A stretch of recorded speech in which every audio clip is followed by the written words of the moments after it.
Thank you, Mr. Chairman. Dr. Sullivan, are you a Fisher person, I guess? Is that? I was a fisher person of sorts when I was a little girl going with my dad, bass and trout fishing. Freshwater lakes? Mainly freshwater lakes, very occasionally offshore. Good. I get some questions on red snappers, being from the Texas Gulf Coast.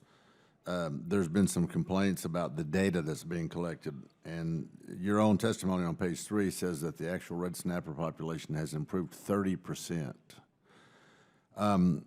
Generally, across the board, most all the stakeholders believe the data to be flawed. What steps have y'all taken to improve that data?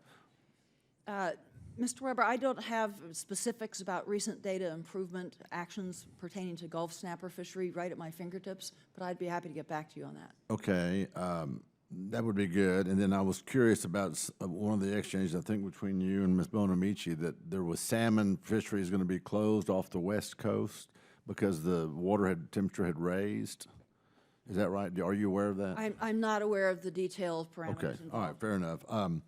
Another changing gears on you a little bit. Last year, NOAA requested money to start the Polar Follow-On program, which you received most of the funding, $370 million. Again, this year, you're requesting funding for $393 million. And in the out years, you will be requesting about $500 million annually. JPSS and the GOESR programs have experienced cost overruns and launch delays, in addition to inclusion on the last 2 editions of the GAO's high-risk report. Are you aware of that? I am aware of that. How can we be assured that NOAA has taken actions to prevent these next Battlestar Galactica satellites you're planning from experiencing those same problems? Thank you for the question. We did have some schedule and budget difficulties on both programs a number of years ago and have worked hand in glove with the contractors, redone schedules, refined the budgets, improved our internal program and process management, and substantially strengthened our satellite team.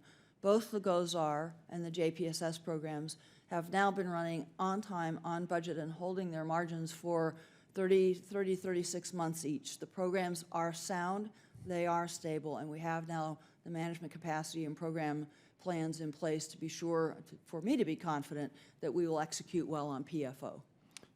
Do you anticipate them winding back up on the next high-risk report? I can't speak for the General Accounting Office. It is certainly a risk. A gap in satellite data for weather forecasting is certainly a risk to the country that we are all keeping our eyes on. How GAO might classify either that risk or program management risks, we'll have to wait and see. But I have heard from our GAO examiners personally that they now regard the programs as well-run and well-managed. Well, I thought the term Battlestar Galactica was an interesting term, so may the force be with you as you continue. Does the Polar Follow-On allow for any flexibility to take advantage of rapidly changing technologies and capabilities, or will the satellites we will be flying in the 2030s era, will they be using this old technology? The Polar Follow-On program does 2 things, Congressman. It locks in some economic advantage to carrying forward existing instrument designs, which are very complex. And in a component of the program called EON Microwave, EON-MW, it does propose exactly what you're thinking of, to put a small down payment on an investment that other parties have done the first investment in, a technology that offers the potential to substantially change the cost parameters on our most important microwave sounding instruments so that we do have new capabilities that are more cost-effective in the future. Is that the EON, are those the microwave sounders you're talking about? Yes, there are. Aren't there some private companies that are developing those?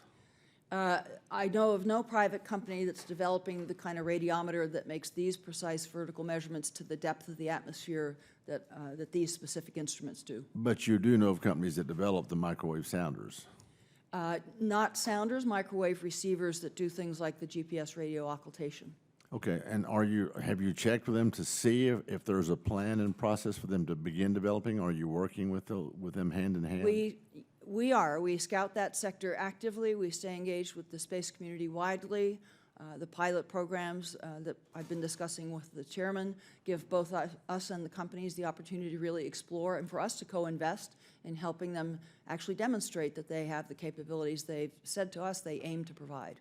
Well, according to the National Space Policy of 2010, NOAA doesn't need to develop that technology.